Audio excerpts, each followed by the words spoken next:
Adapun perseroan membukukan pendapatan usaha sebesar 443,94 juta dolar, turun 26,87% dibandingkan periode yang sama di tahun sebelumnya.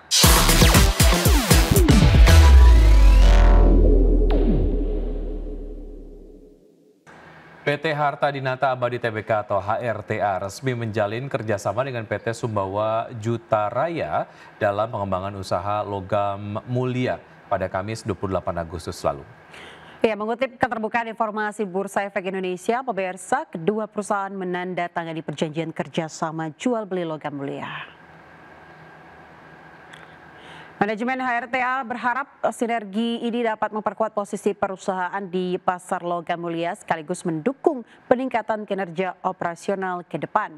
HRTA juga menegaskan kerjasama dengan Sumbawa Juta Raya tidak memiliki hubungan afiliasi maupun potensi benturan kepentingan sesuai dengan ketentuan peraturan pasar modal yang berlaku.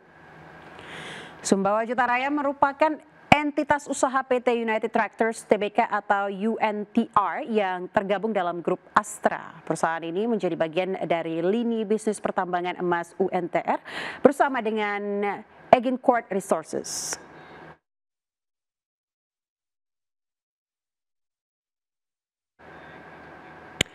PT Adaro Minerals Indonesia Tbk pemirsa mencatatkan penurunan kinerja sepanjang semester 1 2025. Ya, berdasarkan laporan keuangan per 30 Juni 2025, perseroan membukukan penurunan laba bersih menjadi 140,49 juta dolar Amerika atau setara dengan 2,28 triliun rupiah. Adapun perseroan membukukan pendapatan usaha sebesar 443,94 juta dolar, turun 26,87% dibandingkan periode yang sama di tahun sebelumnya. Setelah dikurangi berbagai beban dan diefisiensikan, laba bersih tahun berjalan yang dapat diatribusikan kepada pemilik entitas induk turun 43,52% secara tahunan dibandingkan dengan raihan laba bersih pada tahun sebelumnya sebesar 248,76 juta US dollar atau setara dengan 4,03 triliun rupiah.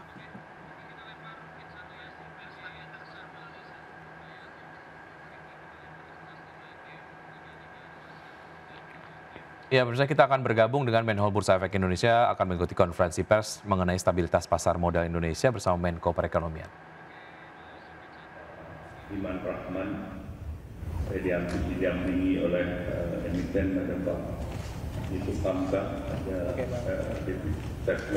Deputi Menko, kemudian juga Mr. Lee, dan seluruh wartawan yang saya banggakan, juga dari clearing KPI Pak Ini, kemudian dari KSE Pak Samsul Hidayat, dan juga seluruh perusahaan tercatat dan juga para anggota bursa.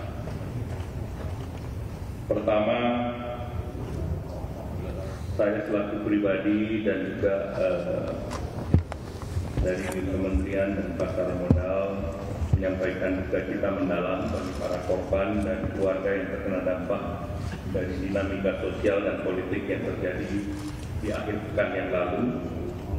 Dan secara khusus kami ucapkan bela sungkawa dan yang sedalam-dalamnya untuk keluarga almarhum yang tercatat sejauh ini, almarhum Afan Kurniawan dari Ojek Online Jakarta, kemudian Ibu Sarinawati, pegawai DPRD Makassar, Pak Saiful Akbar, pegawai DPRD Makassar, Pak Muhammad Akbar Basri, pegawai DPRD Makassar, Pak Budi Haryadi, Satpol PP Kota Makassar, Saudara Rusdam Diansah dari Makassar, Saudara Sumari dari almarhum dari Surakarta, almarhum Reza Sendi Pratama dari Yogyakarta.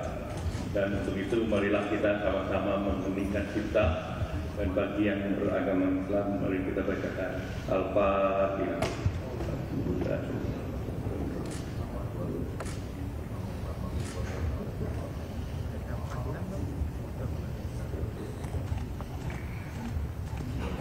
Amin.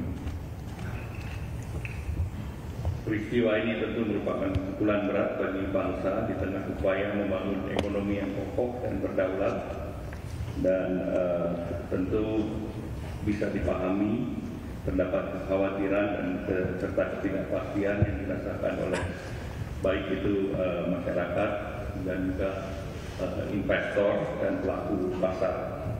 Namun kita harap masyarakat untuk menjaga suasana. Untuk itu izinkan saya bersama dengan Kepala Eksekutif Pengawas Pasar Modal OJK Pak Inarno Jayadi dan Direktur Utama Bursa Efek Indonesia Pak Irman Rahman bahwa kita ingin menyampaikan hal-hal yang terkait dengan kondisi perekonomian dan bursa secara nasional. Dari segi fundamental ini menjadi penting karena tentu kita paham bahwa pasar modal ada dua hal penting selain fundamental maupun sentimental. Namun ingin ditegaskan bahwa secara fundamental Indonesia mempunyai ketahanan yang solid.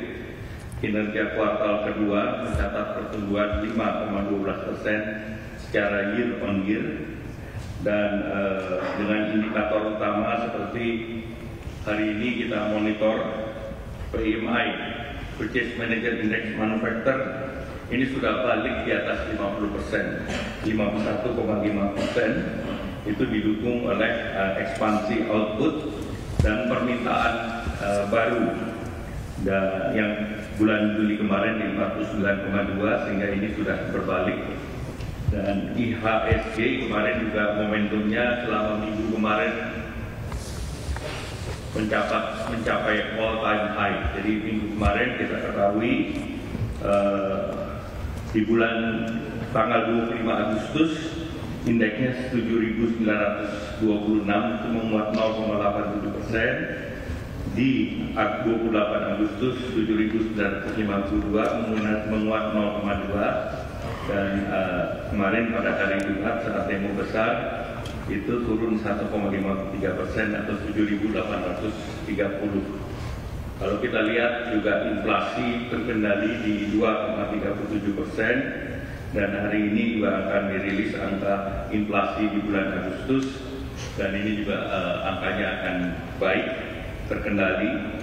Kemudian nilai tukar juga relatif juga stabil di angka 16.490. Ini depresiasi terkait dengan sepanjang tahun sebesar 2,35%. Neraca perdagangan juga konsisten surplus dan hari ini juga akan keluar angka yang relatif baik. Kemudian konsumsi domestik masih kuat, mobilitas masyarakat tetap tinggi, kenaikan belanja retail baik offline maupun online naik dan pemerintah terus mendorong stimulus untuk daya beli terutama menjelang nanti Natal dan Tahun Baru.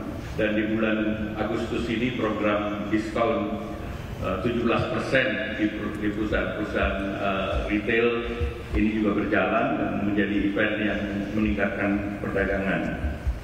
Dari segi investasi kita lihat import barang modal tumbuh kuat di 32,5% di kuartal kedua. Industri positif tadi sejalan dengan PMI adalah tumbuh secara year on year di kuartal kedua 5,08%, artinya ekspansi potensial di kuartal ketiga. Kemudian terjadi perputaran uang dan transaksi di berbagai provinsi menunjukkan tingginya tingkat pertumbuhan dan aktivitas ekonomi secara spasial.